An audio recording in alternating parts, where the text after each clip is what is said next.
Here is the valuation model I would use for Palantir at the latest available market quote of around $139. The quote feed shows a market cap of around $357 billion and a trailing PE of around 331x, which already tells the stock is priced for a very long runway of growth and margin expansion. Palantir is also heading into a major catalyst with Q1 2026 scheduled for May 4th, 2026 after the close. So this is a pre-earnings valuation setup rather than just a quiet trading day. Now, looking at the core point is that Palantir is no longer being valued like a normal software company. The market is treating it like a rare combination of AI platform, government contractor, and enterprise software compounder.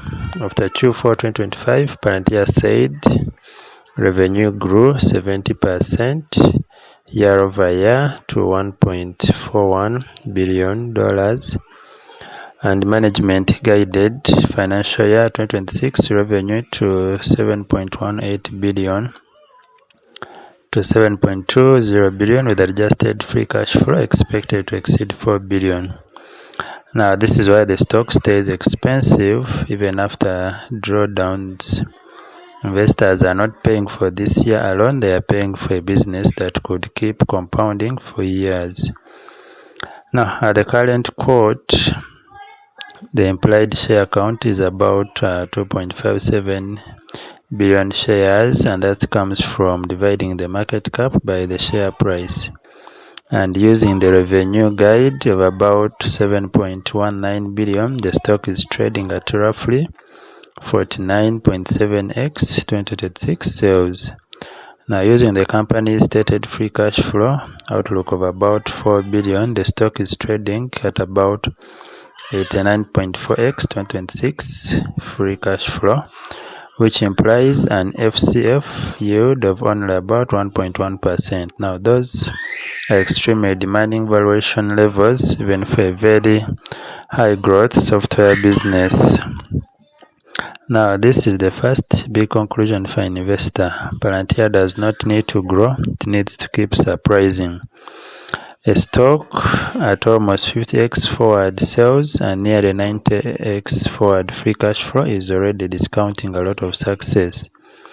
So the question is not whether the company is good, the question is whether the company can keep delivering growth, margin expansion, and contract wins fast enough to justify the premium. Now, coming to my clean valuation model, would start with the 2026 base year of 7.19 billion revenue and then test what multiple the market could reasonably attach to that revenue.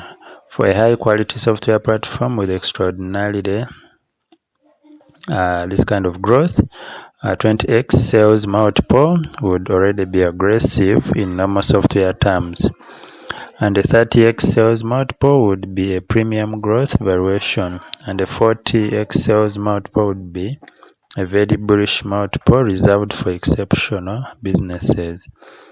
Now, on those assumptions, the implied share value, the values are about 55.93, $83.90 and $111.86 per share respectively.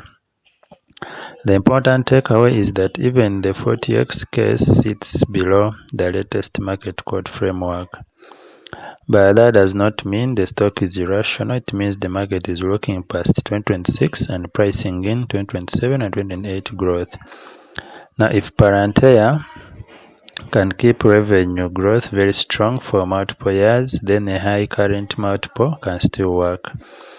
But the further out the model has to stretch, the more the stock depends on flawless execution. In other words, Palantir is valued more like a long duration compounder than a one-year earnings story. Now, a better way to frame the valuation is with the forward growth ladder. If Palantir reaches about 9 billion revenue in 2027 and the market gives it a still rich 30x sales multiple, the implied value is about 105.02 per share. If market gets to 10.5 billion in 2027 and earns a 35x sales multiple because growth remains exceptional, that gets you to about $142.94 per share, which is essentially where the stock is now. Now push the model to 12 billion revenue with a 35x multiple and the implied value rises to about 163.36 per share. This is the message of the current stock price, and the market is already assuming Palantir can stay in the elite growth category well beyond 2026. Now, from an equity research perspective, I would break the stock into 3 valuation zones. In the bear case, growth decelerates faster than the market expects. The multiple compresses and the stock is worth closer to 56 per share on a 20x to 2026 sales framework. That would imply the market is treating Palantir more like a premium but maturing software vendor rather than a hyper growth platform. In the best case, Palantir keeps growing strongly, but the market becomes less willing to pay a near 50x sales multiple, so the stock trades nearly to $84 per share on a 30x 2026 sales model. This is the version where the company remains excellent, but expectations normalize and returns come mostly from earnings growth rather than multiple expansion. Now, in the bull case, Palantir proves it can sustain AI-driven commercial acceleration, keep government momentum, and expand margins enough that investors continue to reward it with a 40x type premium. That gives you about $102 per share on 2026 sales alone, and the stock still needs even more future growth to fully justify the latest price. So even the bull case on 2026 revenue does not completely explain the current quotation. This is why I would say the stock is trading in a prove it and keep proving it phase, and the company has already shown real traction. Q4 2025 revenue growth was 70% and 2026 growth of $7.18 billion to $7.2 billion was much stronger than Wall Street expected. Root has also noted that the stock had already been under pressure despite that strong setup because the market is still worried about how much of the future is already priced in. Now, the nicest part of the bullish argument is that Palantir's growth is not just coming from one line item. It has both government and commercial momentum, and the company keeps talking about operating leverage. That combination matters because valuation only becomes sustainable if growth and margins rise together. So the latest guidance for adjusted free cash flow above 4 billion is especially important because it shows the business is turning revenue growth into real cash generation, not just accounting profit. But the market is also right to be demanding a stock with a trading PE of 331x and a forward price to free cash flow near 89x has very little room for disappointment.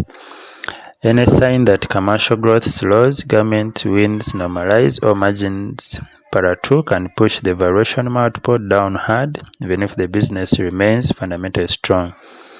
Now, this is the risk of paying a premium for a company that has already become a market favorite. So my valuation thesis for Palantir at the latest quote is this: the business deserves a premium, but the stock already reflects a very large amount of future success.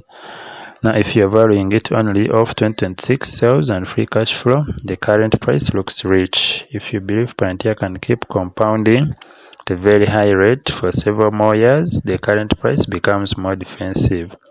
In other words, the stock is not cheap, but it is a very high quality asset with a valuation that depends on the next several years, not just the next quarter.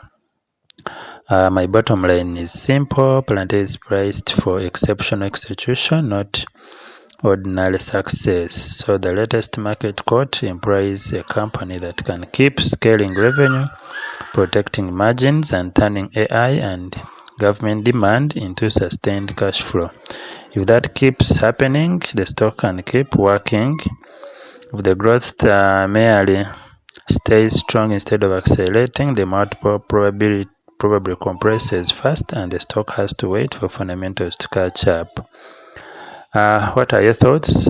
Thank you for watching. Please remember that God loves you and wants a closer relationship with you.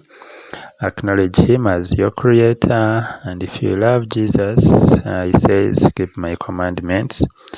Wish you the best. Let me know your thoughts. If you like the video, please like, share, and subscribe to my channel. It means a lot to me. Thank you. See you then.